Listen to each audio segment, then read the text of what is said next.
and that was the first time I had sales training. And I remember it was a 1-week course covering professional selling skills. And I remember it was a bit, like you said, the techniques, the different structures. It was a bit complicated, but the key things I took away, the key nuggets of information, the changes that I took away and integrated into my sales approach transformed the way that I sold. And I always remember the sales director used to say to us,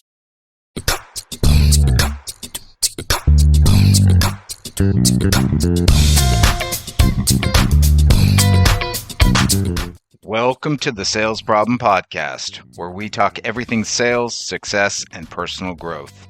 Thanks for joining us. Let's get growing. Welcome back to the Sales Problem Podcast. This is Season 5, Episode number 5. And here is what we're going to give you today. Are you ready to inspire, influence, and sell more? Do you want to build high-performance habits? Well, in this episode, our guest, Justin Leigh, is going to walk you through downloading the right tools, skills, and mindset to crush your biggest sales goals. I'm your host, Daniel Burns, and this is the podcast that looks to shift you from having all those sales problems to jumping into sales opportunities.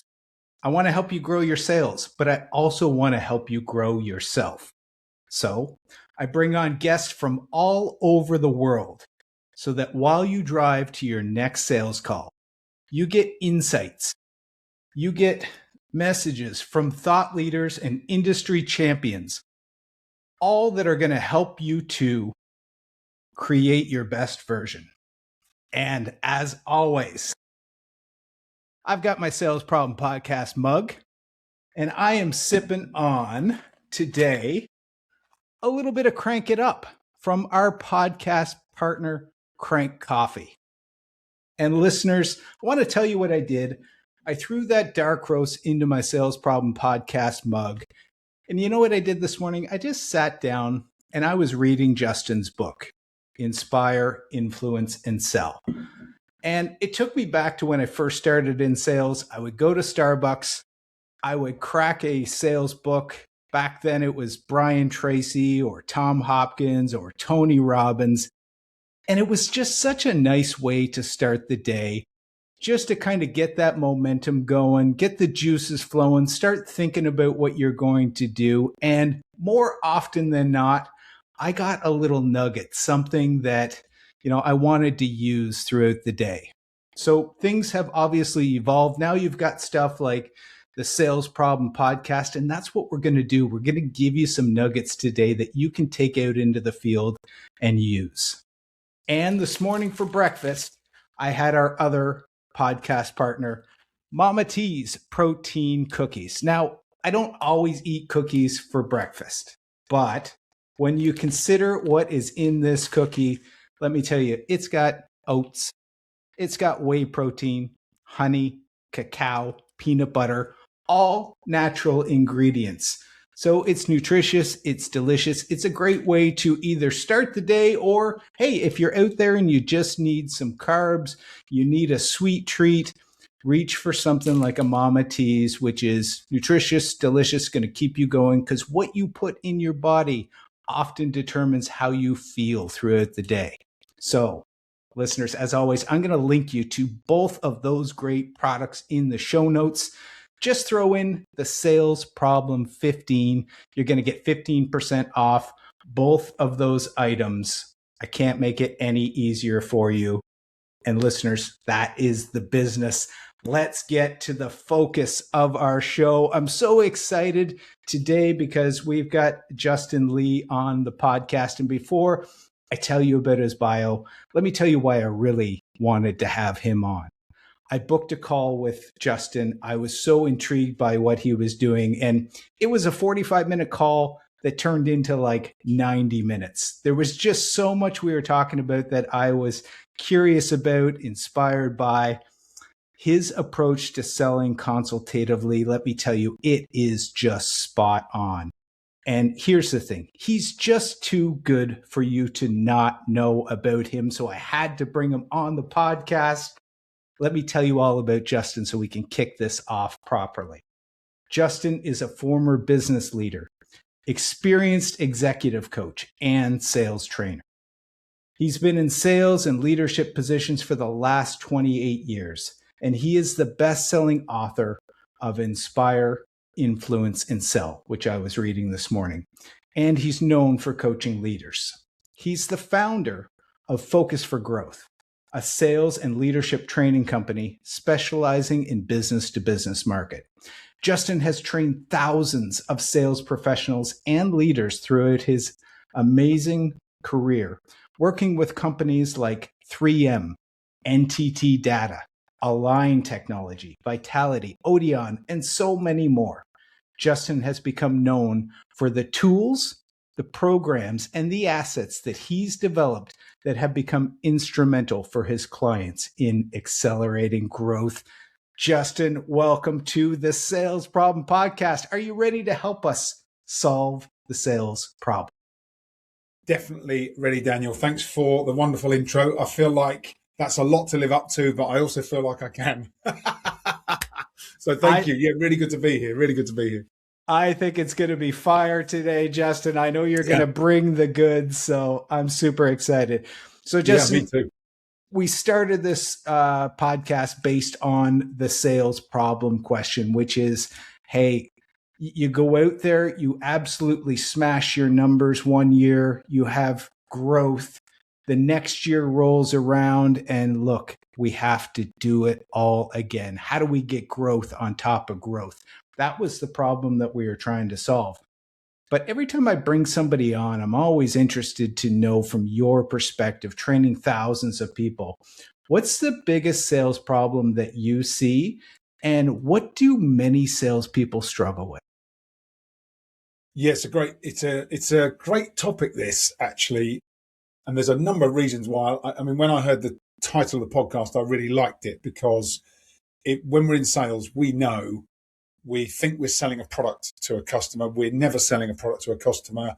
We are selling a solution to a problem to a customer, right? So the fact that it's the Sales Problem Podcast, I think there's a couple of lenses that I view that through. One is you are always solving problems for your customers. And if you're not solving problems for your customers, you're going to struggle, right? So that's issue number one. If you're a salesperson and you are not helping your customer clearly identify, articulate, and feel the impact of the problems in their business, then you are going to struggle to have a relevant and meaningful sales conversation. So we are problem solvers in sales. And I'm not saying we have to know the answers to all those problems, but we have to help the customer to at least see and feel the size and scale of their problems. That's the first thing. And then, of course, the second part is, as salespeople, I still consider myself a salesperson. So even though I work as a coach, consultant, work with leaders, work with sales teams, I'm kind of trainer, coach, problem solver at times, I still see myself as being in sales, right? Because I win clients every week. I'm constantly talking to clients. I'm constantly in discovery. And there are two really, really big issues that come up with my clients. And the first issue is really interesting because it's not the real issue. I very often will say about problems, whether they be client problems or sales problems, that most of our problems, the real problem happens upstream. So whatever problem you're dealing with right now is not the problem. Whatever problem your client's dealing with right now is not the problem. The problem is something that happened upstream or in advance of that that's created that problem. And the problem I get asked about most often by my clients is they kind of will call me and they'll say, we have a problem closing sales, right? We have a problem closing business, getting it across the line quickly enough. And it's very often, I would say 80 to 90% of the time, that's the problem that's presented.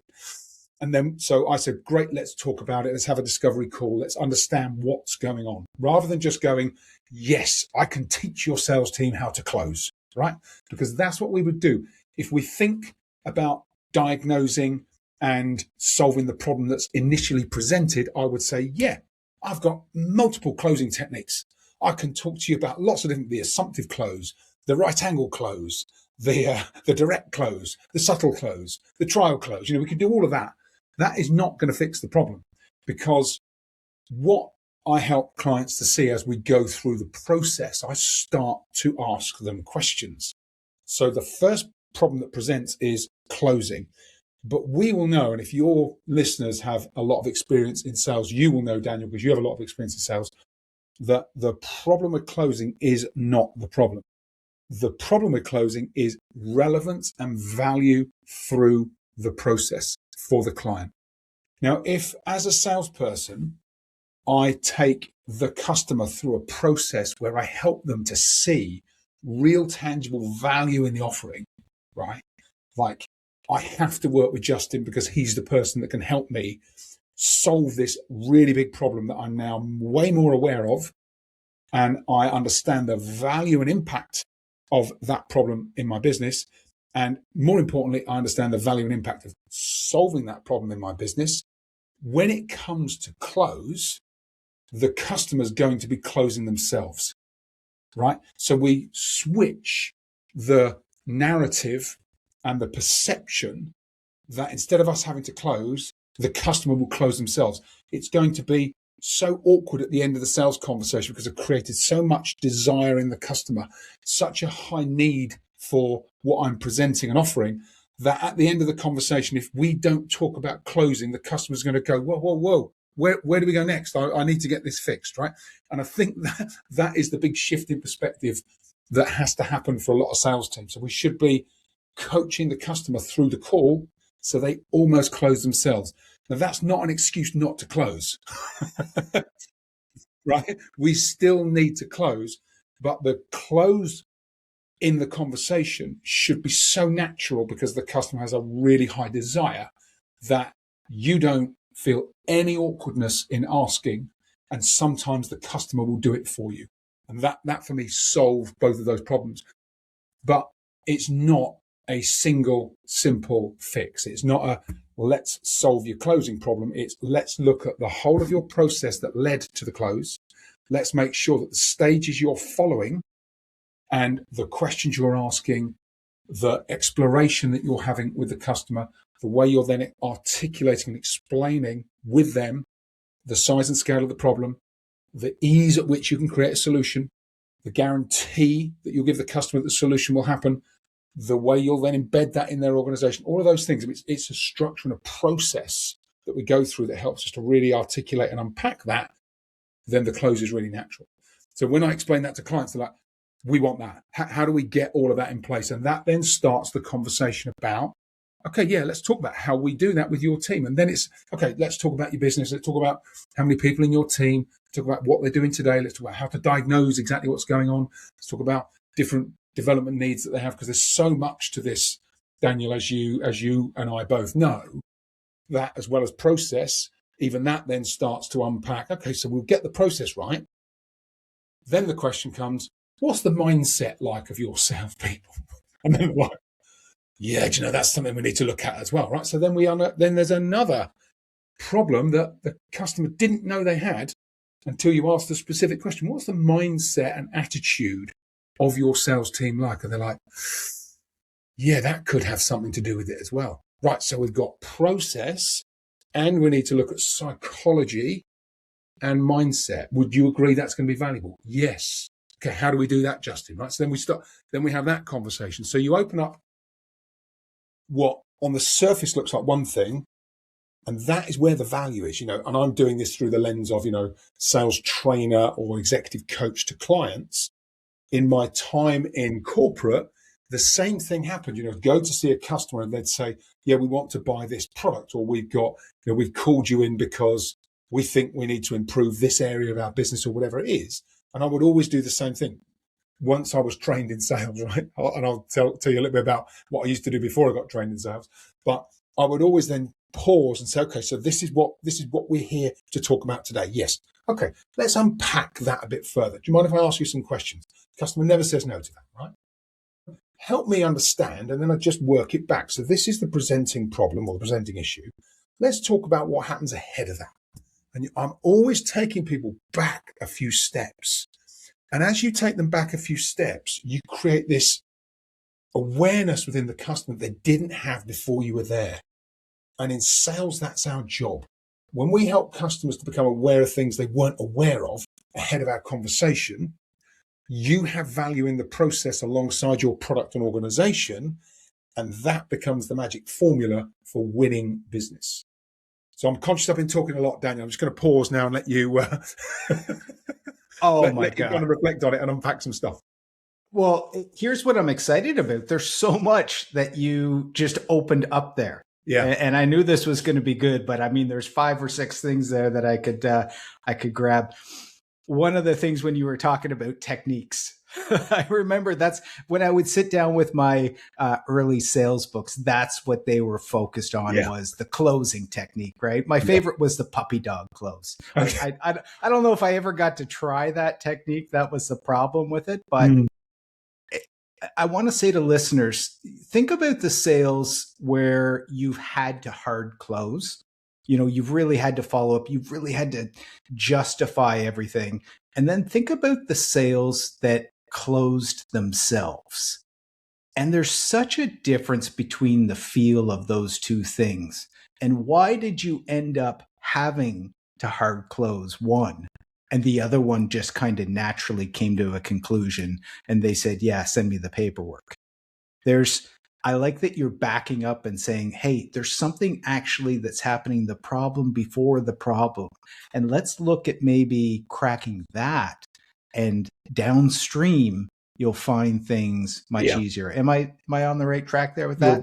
You're on the money, Daniel. And I worked for a sales director about 30 years ago. It was in my second sales role. And it's worth just kind of talking about my first sales role, which we discussed last week, actually. Yeah. So my first sales role, I was in dentistry as a dental technician. I qualified as a technician, left the lab and realized I qualified and realized it wasn't what I wanted to do. So I used to talk to the salespeople that used to come to our laboratory to sell us products. And a couple of those guys kind of gave me some advice on, we always have a decent conversation with you. I think you could probably do it. So a job came up working for a distributor here in the UK, and I applied for the job and was delighted. I went through an interview process and got this job. Couldn't believe it. They were going to give me the keys to a company car, and I was going to be paid as much as I was paid in the lab. Plus, I had a couple of extra benefits like an expense account. I thought, wow, I've absolutely struck gold.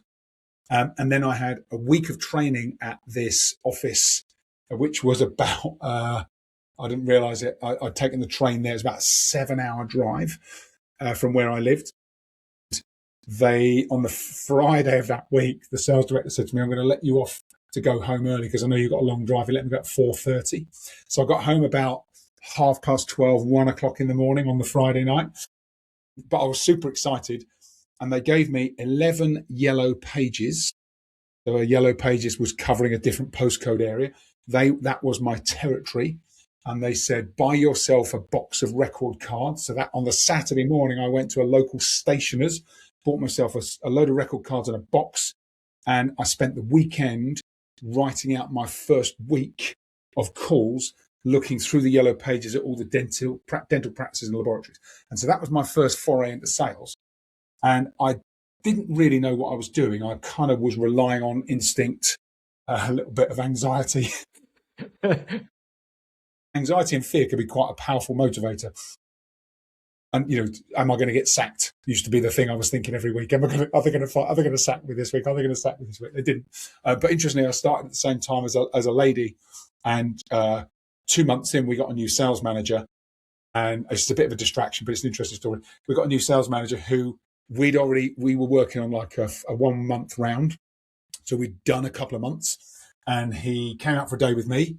He was a really strange guy, but we had an okay day.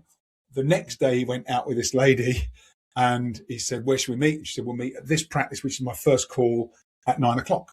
So they got to this practice, this dental practice, 9 o'clock, walked up to the door. It said, practice doesn't open until 10. He said, I thought this was the first call on your round. You've done this 2 months already. And she said, I didn't realize it didn't open until 10. So he said, so you're not getting here till after 10. and she had no defense. 2 months in, and he took her car keys off her that day. I mean, this was ruthless. It's 30 something years ago. Anyway, that aside, once I survived for 2 years in that job, and then once I got a couple of years in, I started to work with some of the bigger companies, the wholesalers in dentistry, the suppliers, manufacturers of product, and I managed to get a job then with a much larger company called Dentsply, big company. You've worked with them, I believe, in the past as well, Daniel, under a different guise. But and that was the first time I had sales training. And I remember it was a 1 week course covering professional selling skills. And I remember it was a bit, like you said, the techniques, the different structures. It was a bit complicated, but the key things I took away, the key nuggets of information, the changes that I took away and integrated into my sales approach transformed the way that I sold. And I always remember the sales director used to say to us, whatever the customer tells you is what they're looking for, i.e. the need they have. You've got to always find the need behind the need. And that's how she used to position it. You've got to find the need behind the need, because what they tell you up front is not valuable enough for them to change. You've got to get to the need behind the need. So if someone says in dentistry, for example, we've got an issue with this product, and maybe it's aesthetics, or it's polishability, or it's durability, right? That's the problem. That is not the problem. When someone's, let's say it's durability, right? The product doesn't last as long as I thought it would. You go, okay, well, I've got something that lasts longer. No.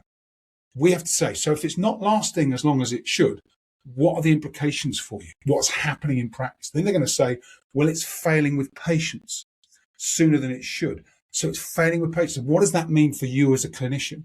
Well, it means I have to bring the patient in. We have to, replace it. Oh, so you're having to replace it. What's the impact on your practice of having to replace it? Yeah, there's a cost of the materials. Yeah.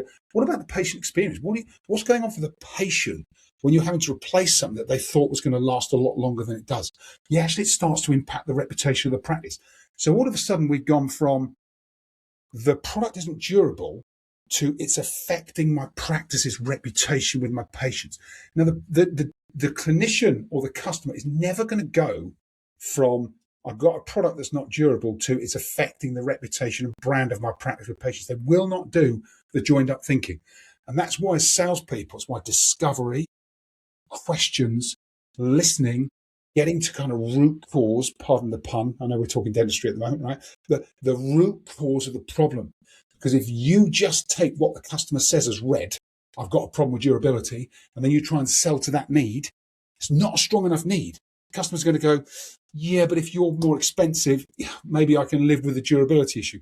Whereas if you say, yes, it's a greater investment in our product, and that investment is going to make sure you protect your reputation, your brand, and your patient experience, it's a completely different conversation than we've got a product that's more expensive, it's going to last longer. They're just not going to buy that. So it's really, I love this stuff because it's so important. And early in my career, I just didn't get it because I wasn't aware that's how sales should be done.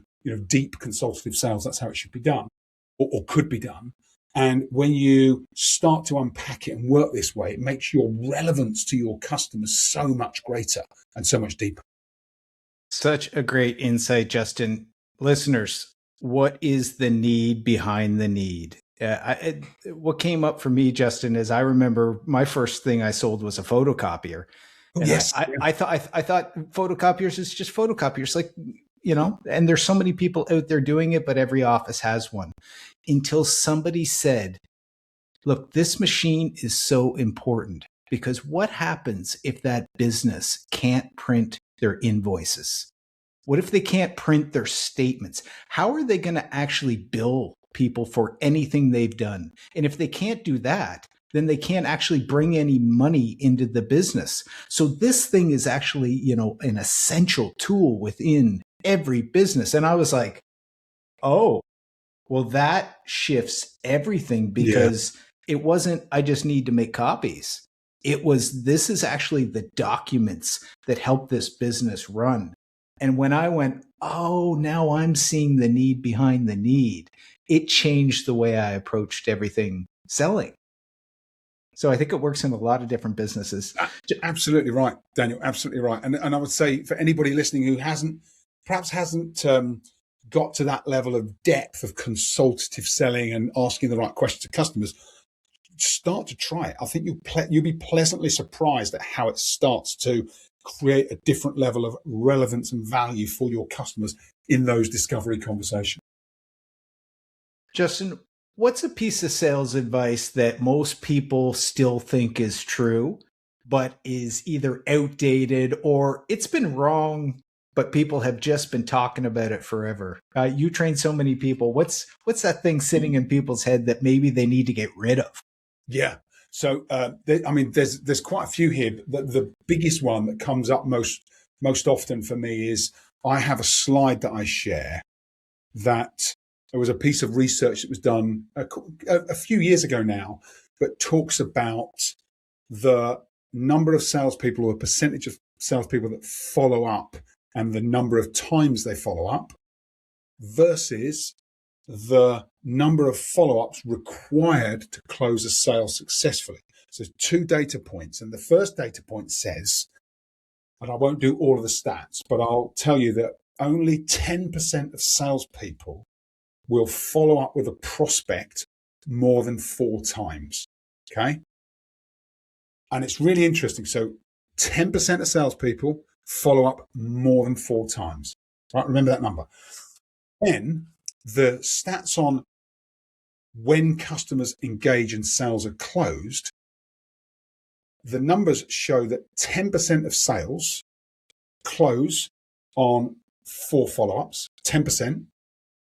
And then there's a series of numbers before that, but basically you get to 10 and that totals 20%. So 20% of sales will close on up to 4 follow-ups.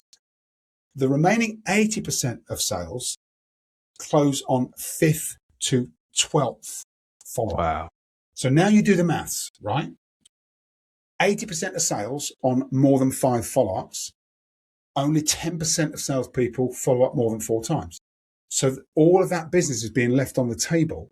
And when I talk to sales teams about this, the first response is they go, "Where's that data from? Are you sure that's real?" Right? So then we have this conversation. And the conversation normally unpacks a few things. So one thing it unpacks is that lots of my clients will say to me, "We have in our business rules, in our sales playbook, we have a 3 strikes and you're out rule. If I've followed up with you 3 times, the opportunity gets parked," right? 3 strikes and you're out. And I'm saying, so you're not even getting to 10% of your sales opportunity. They kind of look at me like, is this guy mad? Is he trying to, just infuriate us all? And so I go on to say, let me show you some personal data. And I'll pull out one of my WhatsApp chats with an existing client. It might even be the client in front of me. So I did this with a client recently where the sales director was in the room and I said to the sales director, "Do you mind if I share with the group our WhatsApp chat?" And the sales director started laughing and said, "No, go on, share it." And I opened up my phone and I found his name. I said, "Watch." Scroll right back to the start of the chat. Here was our first conversation. This was me and this is the sales director responding. Then here's my follow-up. You'll notice no response. Here's my follow-up a week later, no response. Here's my follow-up the week after, no response. And you'll notice that my follow-up is, "Hi, based on our last discussion, I found this article that I thought was going to be useful for you." So it wasn't, "Daniel, where are you with the decision on sales training?" Right? It was, "Daniel, when we last spoke, we talked about this, this, and this. I found this article I thought would be useful for you." And I send it to you, right? Then I might say, "I've got this client who recently had this problem. We fixed it by doing X, Y, and Z. I thought that would be useful to share with you." Then I might say, "You said that this program was going to be able to unlock this amount of growth. Is that still your ambition for this year?" So I'm never saying, "Are you ready to make a decision? Have you made the decision?" So I'm showing the group this WhatsApp thread. And believe it or not, we get to message 11. And then the sales director says, "I'm really sorry I haven't been responding, Justin. It's been super busy here. Thanks for your patience and persistence.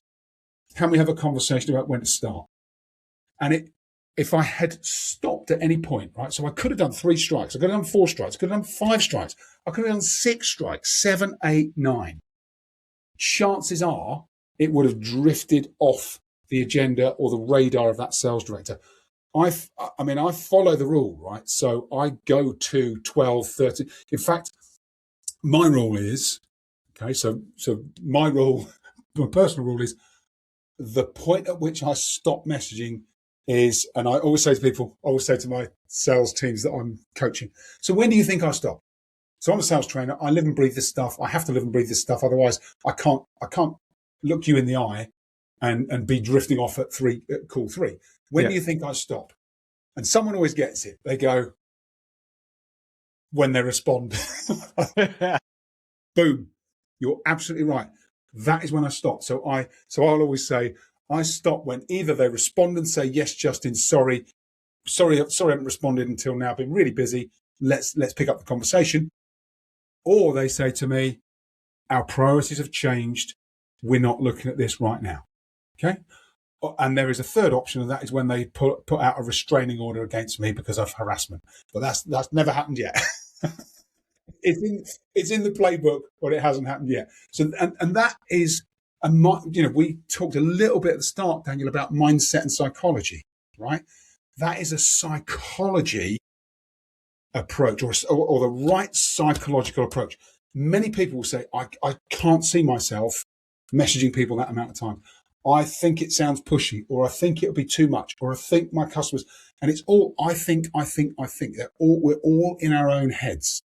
And actually what we have to do is get over ourselves, recognize this is a process. We are creating value for these clients. We need to get to a decision point at the right time.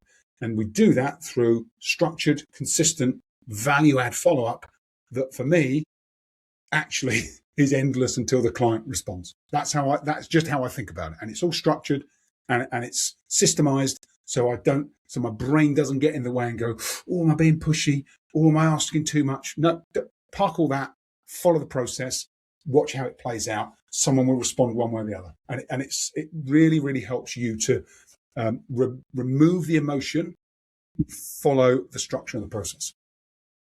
Oh, listeners, this is actual gold. This is if you do these things and go back and rewind and just listen and put this into place, I guarantee that this is something that so many salespeople can benefit from.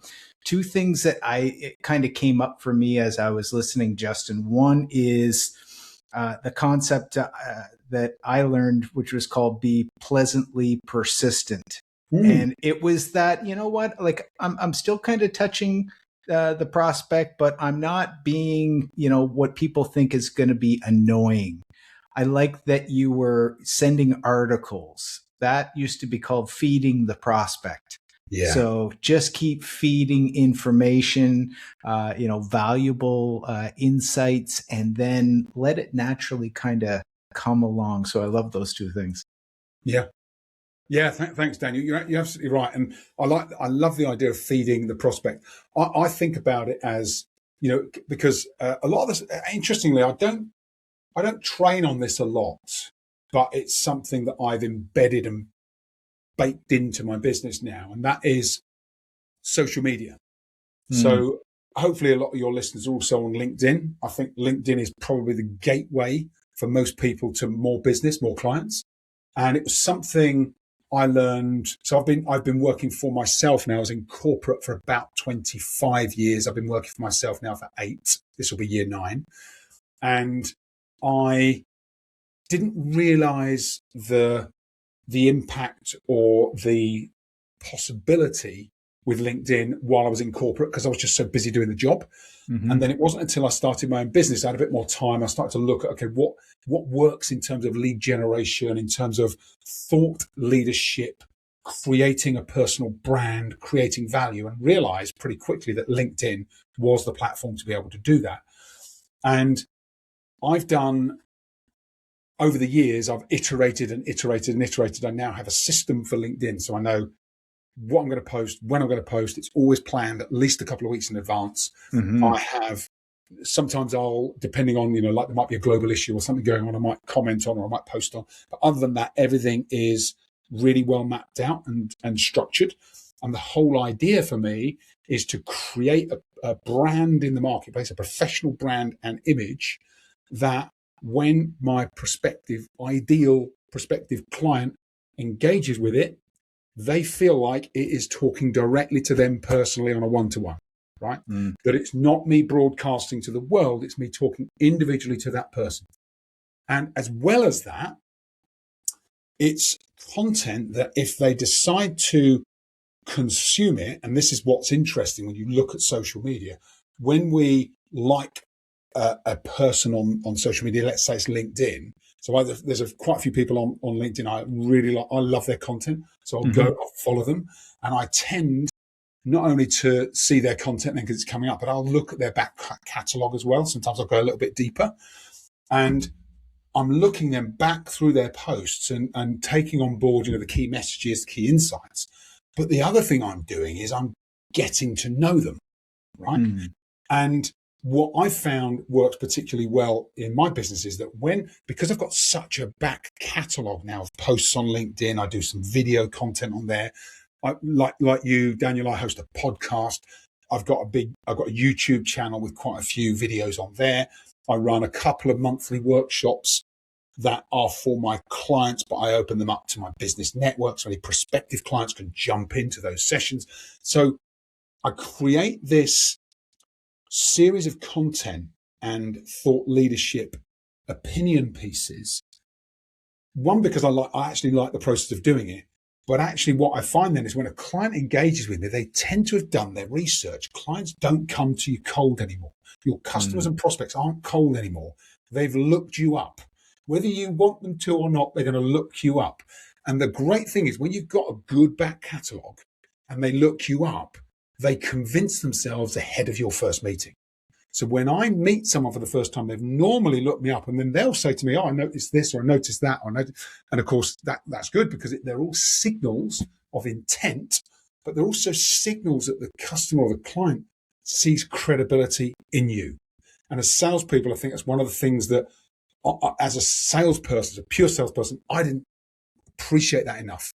In this modern environment, in the modern world we live in with LinkedIn, Google, the internet, AI, everything that's going on, we have to build that brand. We have to build a professional and personal brand so that when people engage with us, we feel like a warm contact, not a cold contact. And if you haven't done the work, it's really difficult for the customer to feel like you're a warm contact or connection. You have to do the work. You put the work in up front to make that happen. It's really, really valuable as part of the sales process. I love what you're saying here. I actually did an episode on that specifically for salespeople, like how marketing and sales and branding are all kind of becoming one now.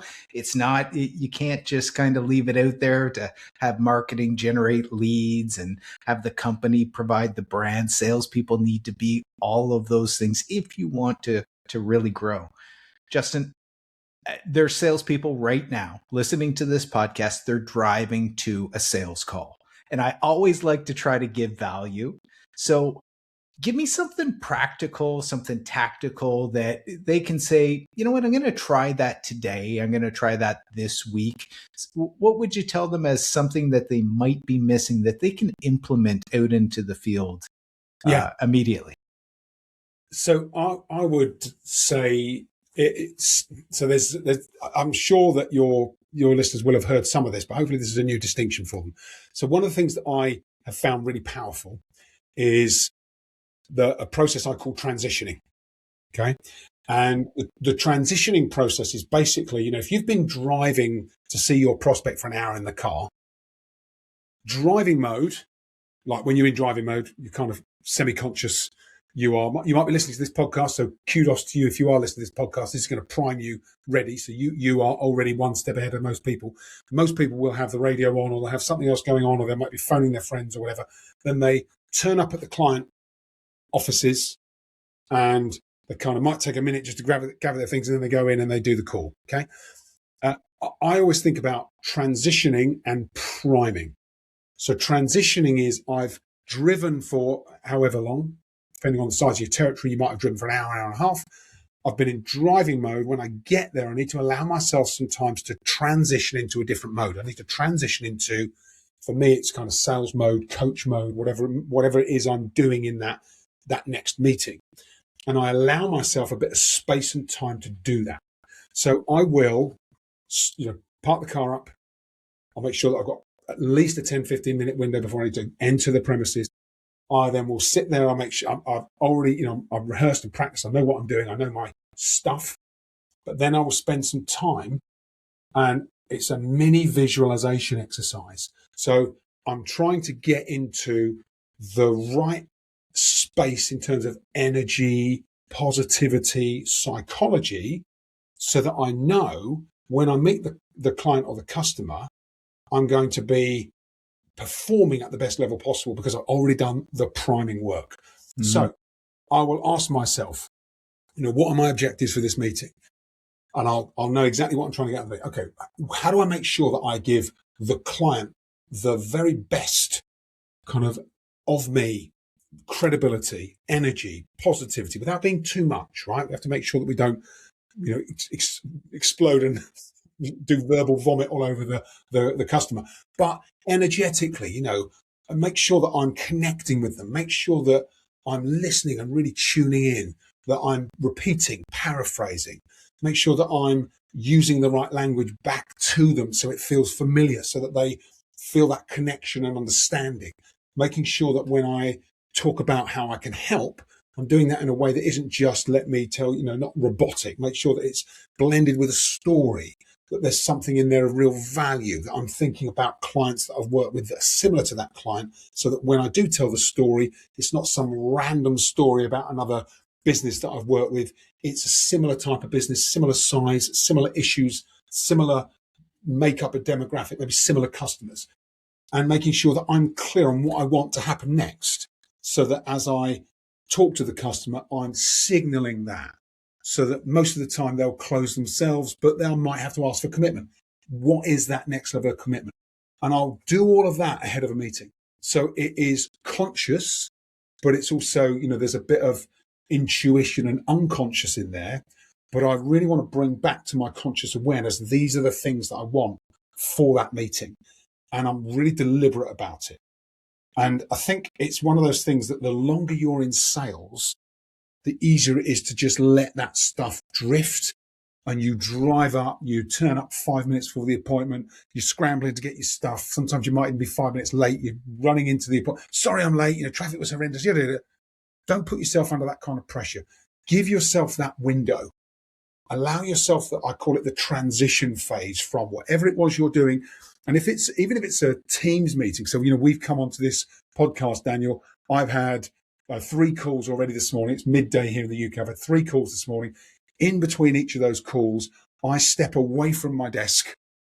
You'll notice I'm standing, right? So for customer meetings or things, for any interaction, any meeting, any session where I need the right energy, I stand. So I have a standing desk, pop the desk up.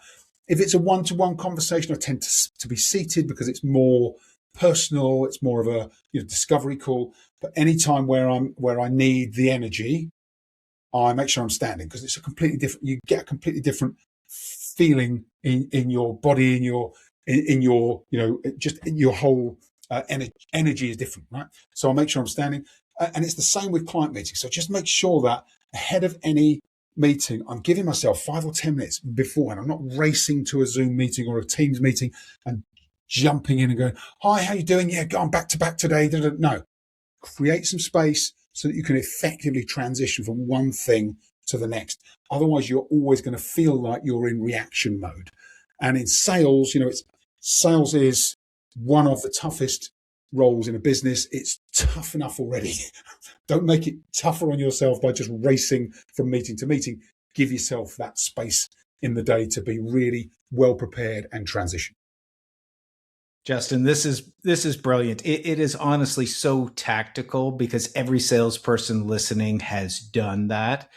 just race to the client's office. Me too. You're on the phone, and you're talking about your kid's soccer game at the end of the day, and they can't find their cleats, and you've got that in your brain, and then you hustle to the door, and then the result is always going to be different when you're coming in a better mindset, a more positive state. One of the things that I really like that you said was talking about storytelling. And maybe just touch on that a little bit for me as a way to engage. I think that's something salespeople miss sometimes, is telling the story about the prospect that was similar to the customer you're visiting, and some of the things you did and some of the things they felt and how they got to a new place because of the work you did together. Tell us a little bit about engaging people with storytelling, if you could. Yeah. Well, I know this is something that you're really powerful at as well, Daniel. So there'll be some things I share now that you'll know already. I didn't realize the power of storytelling until it was a bit later in my sales career. And I worked with some people that are a few years ahead of me in terms of their experience. And I was on a couple of calls and heard this kind of, it was like a recurring theme, which was that every time they sold, they told a story. And up until that point, I'd been very much, go in, make a disruptive statement at the start, ask really good questions, get deep discovery, talk about the solution, make sure it's tailored to what that customer said, make sure you are distinguishing between features and benefits, and then close the sale, book next steps, right? So that was quite straightforward. I'm like, yeah, that's working for me. And then I was mentored by a couple of older guys who were more experienced, and they didn't tell me explicitly what they were doing. I just noticed they started to do it. They were just feeding in stories. And so I kind of started to unpack it a bit. And I recognized that stories have, and I've read a couple of books about, storytelling and how that fits together. There's a brilliant book. What's the book? It's on my library. Building a Story Brand. Oh, one of my favorites. Donald Miller. Brilliant book. And so I read Building a Story Brand. I thought, this is genius. And so I started to recognize the importance of storytelling in sales. And so I would say, when you're telling a story, you get this level of unconscious relevance with a client where they don't even realize how powerful what you're saying is, because it's going straight to the unconscious mind. They don't process it. They don't think about it. They just go, wow, that feels amazing, right? So that's why we tell stories. Now, in terms of stories, some stories don't land. Right? Some stories don't land when they are not personal and tailored. So if someone starts telling me, as a relatively small business owner who wants complete flexibility and freedom of his time, about how I can operate in a corporate environment, as a corporate employee, it would be completely irrelevant to me, because I have no ambition to go back to that life, right? It was brilliant when I did it. It came to an end, and I was ready to transition into a different role, and I've done that. I do not want to go back. So if someone started telling me, oh, Justin, we could help you to do X, Y, and Z, and other big corporates, we help big corporates, I'd be tuned out and thinking, well, that's not going to be relevant to me, right? I might nod, smile politely, and then afterwards I'm thinking, not for me. If someone tells me a story that is about someone that's very similar, small boutique business adding a lot of value to their clients, but they had these constraints, and what they were looking to do was that, they had these problems, and I'd be thinking immediately, that sounds like me. And that's what we have to make sure every customer story does for the person we're telling it to. Because if they think that person's nothing like me, the story has zero relevance. And in fact, they'll be resistant to the story, right? So that's the first thing. The story has to resonate and relate to the person and their circumstances, okay? Once we get that right, and so I always say, it's like a matrix. Think about it like a matrix, right? On one side of the matrix, you want, is it personal and relevant to the person in front of you? Yes or no? If the answer is no, you need to make it a yes, right? You need to make it relevant to the person in their business. Second, then, is to make sure that whatever it is you're trying to position to them, service, solution, product, is the same service, solution, product. You can't tell them about a story that's someone like them, but is a completely different product or service or solution that you want. them to be considering. So those two things have to correlate. It's obvious stuff, but very often missed. And then once you've done that, then it's about how we tell the story. And in the very simplest terms, 4 stages. Okay. Stage 1 is this customer, like you, had a problem very similar to yours or worse. Right? Mm-hmm. Step 2, they tried to solve it without help. They made it worse. Here's how they made it worse. Here was the additional impact it had. So you got, it was bad, it got worse. And this is the classic storytelling arc. You'll notice it in any film that you watch, whether that's, Harry Potter, or it's the Star Wars, or the Lord of the Rings, or Marvel, whoever, right? They had a problem, the problem got worse. Almost extinction level event worse, right? The business almost collapsed. And then people are like, what the hell did they do next? I'm glad you asked, right? So the story draws them in. 3rd step, they found someone who could help. A mentor, a guide, an organization, a new product, a solution, a service, something they didn't realize was possible, right? Important part of the 4 steps. That's the 3rd step. 4th step is the obvious one. They worked with that mentor, guide, product, service, solution. And over time, with effort, with commitment, with perseverance, they started to make progress to the point where they are now confident they will reach their goals if they haven't already. And that's simple 4-step arc. And it's incredibly powerful and effective. And once you start to put your customer stories into those, it's like 3 frames, right? Is it relevant to the person in front of me? Is it an appropriate product, service, solution? Am I telling the story in that simple arc? Once you get that right, those 3 things in place, you just become hugely relevant to your customer, and it becomes the part of the discussion around the solution that just cements it all together. And the way that I introduce it, so I'll start with, so let's do the steps, right? Create the relationship, make sure that we're off on the right foot. Lead with some kind of impact statement that gets the customer to think differently.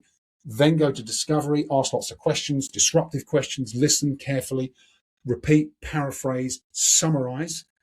The summary is really important because it helps me to go, so is this what you've told me? And they say, yeah, that sounds right, Justin.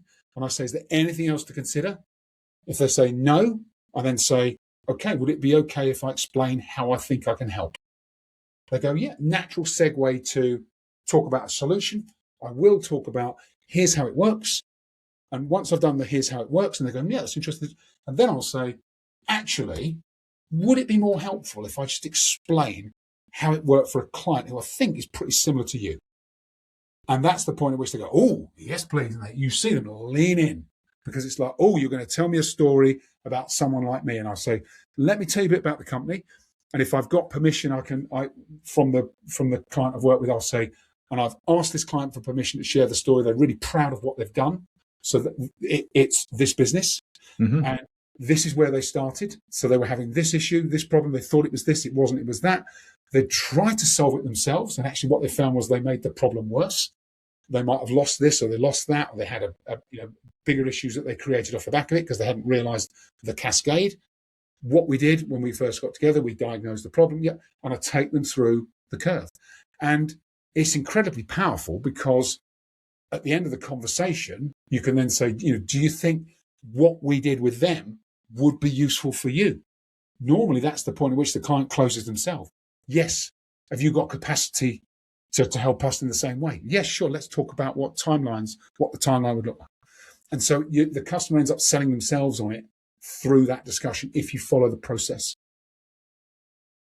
There's so much there. First of all, listeners, use that framework. Think about the stories that you're telling right now. And are you just kind of putting them together, or are you following steps? What I love about what Justin is saying, I want to bring it back to a word you mentioned in the beginning of the podcast, which is process. Yeah. And you clearly have a process. You clearly are following steps.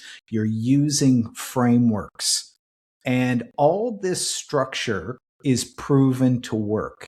And I think that the trap sometimes for salespeople is just to kind of go out there and just be winging it, because either they haven't had the training in order to put things into frameworks, or I've been doing this a long time. I already intuitively know how this works, so I'm not going to follow a process.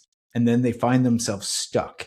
And then it's either competition is breathing down my neck and, oh, how am I going to get this deal? Or I don't know where this fell off the rails, but it's gone and it's lost because there was no framework wrapped around what was happening. Yeah. Yeah, totally agree, Daniel. And the thing I love about frameworks and models and kind of systemizing it really, when I was younger, I thought, oh God, that sounds so restrictive, right?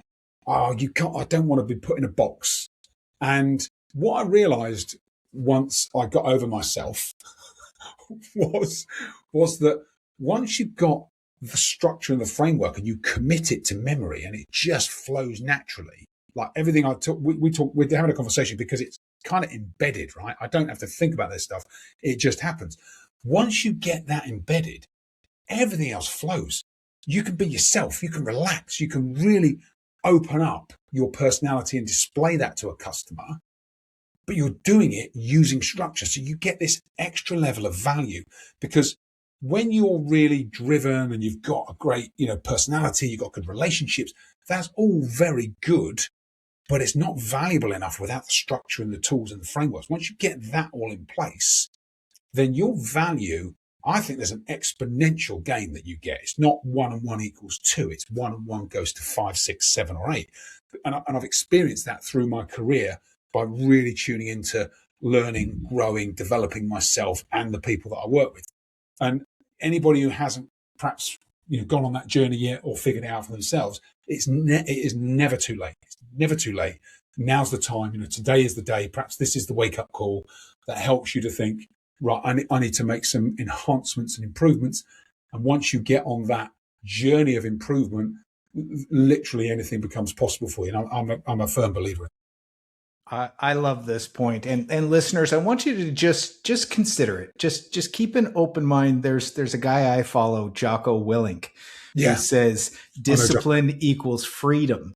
Yeah. Because it is that natural instinct to think, I don't want to be boxed in and I don't want to follow rules and systems because it's going to, really take away my freedom. But that discipline, that structure, it actually gives you a lot of freedom. And until you commit to it, you don't get to see that.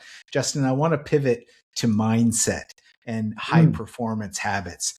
What do you think differentiates the best salespeople from those that just kind of get by? Like in a company, you tend to see the same 5 or 10 people who always get up year over year. Yeah. They get the awards. Yeah. Why are they consistently performing while the rest of the company kind of jockeys for position of, somewhere in the middle to bottom?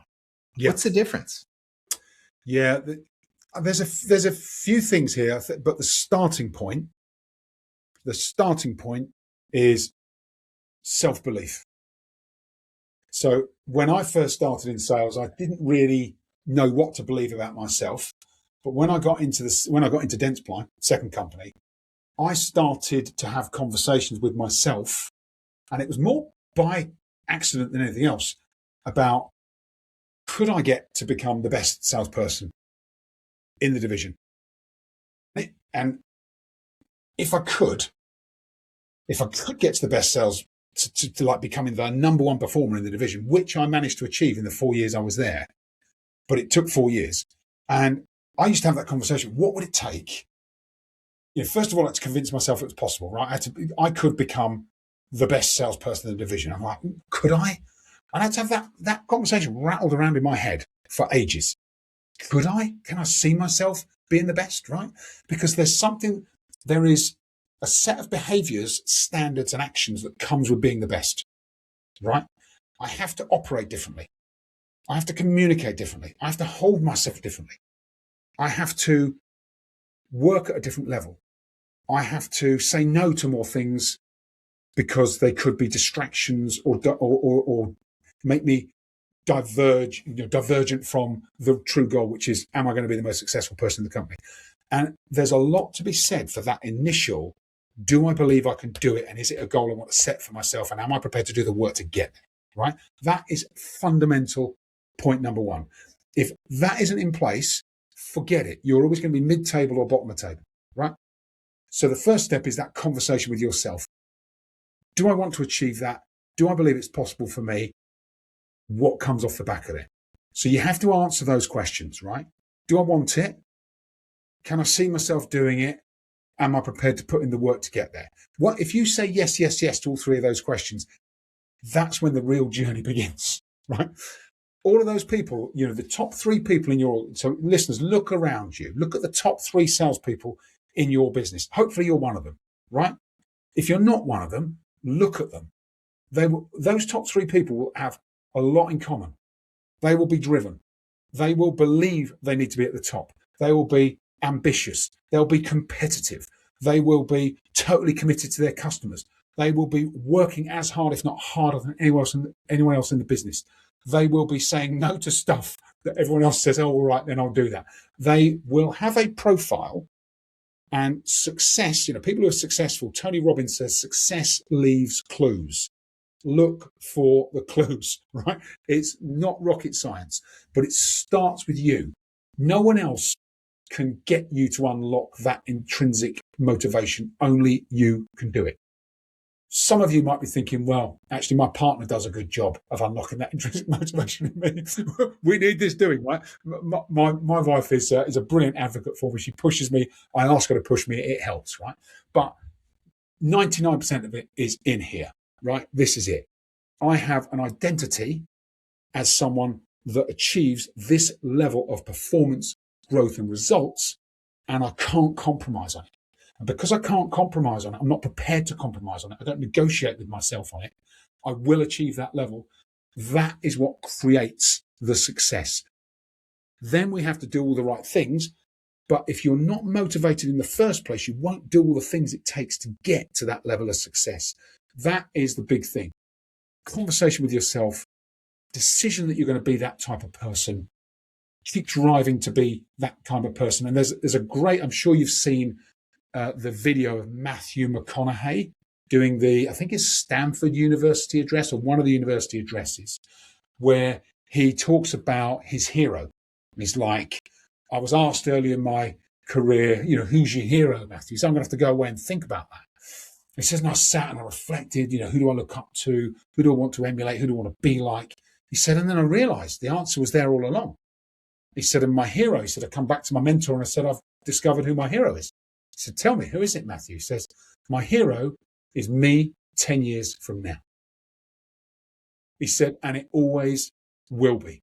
I'm always pursuing the very best version of me, but that very best version of me is always a work in progress. It's always in the future. It's like a moving horizon. And so in order to meet that moving horizon, we've just got to keep upskilling, up-leveling performance, improving self-belief, developing skills, developing capability. That drives performance and results. And so it all kind of comes together, but it starts in the mind and in our own beliefs about ourselves and intrinsic motivation. Justin, you've absolutely nailed it. And this is getting me excited because this is the part that I really love. And I agree 100% that the start is self-belief. And I think a lot of people sell themselves on the story that I don't need to be the best. I don't even want that. Where deep down, they would actually really like that it is there, but they haven't turned that corner to say, I'm willing to go for it. They haven't developed the identity that they could be that it is possible. And they're telling themselves a story that's really not true. The potential is there for them. So, Justin, I just want to go to a question for the sales managers that are on this call. Say they've got somebody that has that potential on their team. that person is saying, I don't quite believe in myself, but I think maybe I could do it. How does a sales manager help their team get to that next level? How do they upskill the people that are in the middle of the pack? Because sometimes the top performers, they just go do their thing, right? Yeah, true. And there's not a lot that managers really have to do. The motivation is there, the drive is there. How about the people that want to up level? What would you say to sales managers listening right now to say, hey, here's how you can help some of the people on your team? Yeah. So there's a couple of answers to this question. The first one is to avoid the obvious trap. Okay. The obvious trap is the same obvious trap. Remember when I said clients will say, oh, I need help closing. It's not closing. So when we say, how do we help upskill that middle tier to become top performers, we think, let's get a development plan in place. Tell them how to do it, right? We think that that's the answer. That is not the answer. That's the second step, okay? And the second step should be driven by them. They should be saying, will you help me build my development plan to become a top performer? The coaching conversation with those salespeople is always the same, is one-to-one and deeply personal. Okay, because we think it should be all about professional goals, the business, the customers, the territory. No. We have to get back to personal, directly relevant, emotional conversations, right? So what I used to do with my sales team, and it was highly effective, I'd have a one-to-one conversation with them that was like the pivot point, right? So this would be early in my working relationship with them. I'd sit down, I'd get to know them. Tell me about your background. Tell me about what you love to do outside of work. Tell me about your family, your partner, your significant other, everything else that's going on. Talk to me about that. Tell me about that. You sound like super passionate about this stuff. Brilliant. Great that you've got that in the background. Tell me, what is it that really drives and motivates you? And sometimes they have to think, because they go, well, obviously I want to do the right thing for my family, or I want to support my partner, I've got a mortgage to pay, or I've got bills to pay, or whatever it is. And I'd say, that's good. But let me take you back to the question. Tell me again, really think about this. What is it that, deep down is really driving and motivating you? And you've got to let them tell you, because it's so different depending on the person sitting in front of you. And once they tune into that motivation, well, it's this for me. For someone, it might be, I love really good holidays. Someone else might say, I just love the prestige of having a better car. Someone else might say, I'm saving for a house, or I've got a house and it's not big enough. I need to get that next house, or whatever it is. I want to make my kids proud, whatever, right? But you've got to get to that next. It's the need behind the need, right? In coaching your team. What's really driving that person? And then once I understand that, I would say to them, so what you're telling me, this is really important to you? And they'd say, yeah, it's really important. Tell me how important, as you think 3 years from now, 5 years from now, how's this going to impact you and your motivation, the desire to want to do something? And they kind of start to explain it. And then they start to go from, it's important to me now to it's important to me in the future, right? And I would then say, so when you think about the future, how important is it that you are successful in what you do as you think about that future then? And let them tell you, right? Don't fill the blanks. Don't overtalk. Don't feed them answers. Let them answer the questions. And then they'll start to tell you. And so once you've had that conversation, sometimes I would say to somebody, it's been a great conversation today. Can I ask you, between now and when we next meet, because you don't have to rush these things, right? To get from mid-table to top of the table in sales is not going to happen tomorrow. It's going to happen over 6 to 12 months. So we don't want to rush the start, because we also know that journey from mid-table to top table is tough. There's a lot of stuff that has to change. There's a lot of extra activity that needs to be done. There's greater focus required. There's a step back. There's a bit of bruising to the ego as I figure out, God, I've been doing this wrong for ages. I now need to shift and pivot. All of that stuff, in order to be successful, for someone to implement that, they've got to be highly motivated to implement that stuff. We miss that motivation step at the start. They're going to start making progress, and then within a couple of months, you're going to hear the excuses roll out, and they go, this got in the way, or that happened. And we've all heard it. We've all seen it, right? The way to overcome that is overcome it upstream before it becomes a problem, which is deep, highly personal, highly impactful motivation, right? Get that done right at the start. And if you have to have a couple of passes at it to make sure it really connects and resonates with that person, better to slow it down and get it right at the start than find yourself retracing in a few months' time saying, well, I thought this was important to you. And then they've not done anything on the development plan. They've not made any changes. They're not doing any more calls. They're not, driven to succeed. So we have to get that drive to succeed really well articulated, really well kind of resonating with them so that they're so motivated by it, you can feel it yourself, so that you get excited for them, right? Then you are guiding them and coaching them, and they should be saying to you, Justin, what do you think I need to do? Because I'm so motivated to do this. What am I not doing that I should be doing? When you get someone that's at that level of motivation, it's a bit like customers closing themselves. You've got sales team closing themselves on you to say, help me get to this next level. And I'd say for sales leaders, sales managers, sales coaches, if you're not doing that bit, don't bother with the rest, because it's all going to unravel. And what you'll find is you'd have a lot of very frustrating conversations with people where I thought they were going to make this change in performance and they didn't. Go right back to personal motivation, understand what is it that's important for them. Once you've got that, there's another principle that I learned again from Tony Robbins. Actually, I have a lot of respect for Tony Robbins, and that is the importance of helping people to see two consequences, right? The consequences of action and how well things could go, the consequences of not changing and staying stuck where they are or deteriorating, and having that conversation. Because what we are driven by as human beings is not just towards goals, but it's away from failure or pain. And we have to, for a lot of people, me included actually, the leverage is important. The leverage away from, so what you're saying is, if you don't do this, you're not going to fulfill your true potential. Is that what you're telling me? I remember the first time a coach said that to me, and I said, yeah, but that's not an option, right? But that is not an option.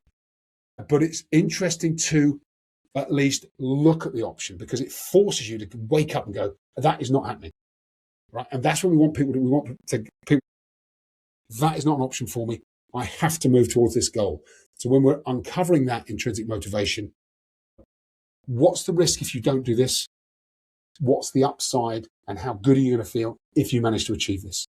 And let them tell you, once they've articulated that, it's really clear, they should be the ones that say to you, will you help me? Will you help me build a plan?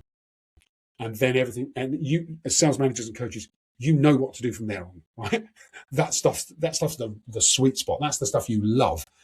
Getting people motivated to do it is where the challenge normally lies. Here's what I'm really enjoying, Justin, just the passion, listening to you talk. And also the other thing that's coming through very clear is just the complete mastery of, all these aspects of sales, of psychology, and sales managers. I think this is so practical and tactical, because I've been in those shoes myself, where you've got somebody that does want a house, that does want to get married in a few years, but they're saving up for that. There's things that are driving them that once you take the time to really understand what's motivating them, it's actually a win for the salesperson to get there. But some of my favorite moments have been when the salesperson buys that new house, or they get married, and you're like, hey, we kind of did this together. And there's such a nice contribution that you can make as a sales manager. So I absolutely agree, and excited by everything you've brought to the podcast. Justin, we're going to wrap this up, but tell our listeners where they can find out more about you. How do they get to your podcast? How do they get your content on LinkedIn? Because they absolutely have to connect. Yeah, so I'll share. Daniel, you've got my LinkedIn profile URL. We'll share that in the show notes if that's okay. But it's Justin Leigh, Leigh. I think it's Justin Leigh, business coach. You'll find me on LinkedIn. I'm based in the UK. If you would like to learn about the podcast I run is called the Inspire Sales Podcast. Inspire is the methodology that I teach, the one that we developed and use with our clients. So it's a great model. It works incredibly well. But so the podcast is named after the model, the Inspire Sales Podcast. Do feel free to connect with me on LinkedIn. I'd love to hear from you if you've listened to the episode and you like the insights. I share a daily post on LinkedIn with some valuable information, just kind of my perspective on different elements of sales and sales leadership. Get some really good feedback on it. So feel free to connect with me, drop me a message if you'd like the episode, and I'd love to hear from you. Well, Justin, I'm going to make it really easy for all the listeners. I'm going to link you listeners in the show notes to all of Justin's contact, make it really easy for you to find him. Because Justin, today you have definitely inspired me. I think you've inspired a lot of listeners. And I just want to summarize for our audience just a few key things that I grabbed out of this conversation. Make clients aware of what they are unaware of. Find the problem before the problem. What is the need that's behind the need? Stories need to relate and they need to resonate. I love that one. And everything starts with self-belief. Ask yourself this question: can I be the best? And then are you willing to commit to the standards, the work, the identity that needs to go in? I believe you can do that. Justin, today you have helped us solve the sales problem. You've gave our listeners what they need to thrive and succeed. You've helped them grow by enhancing what they know. Listeners, I appreciate every one of you. Remember, share this episode. Follow the podcast. We're in 40 plus countries. Send it across the globe to anyone that you know. The show is growing because you keep listening. I love you. I appreciate you. And until the next episode, just keep creating the best version of you.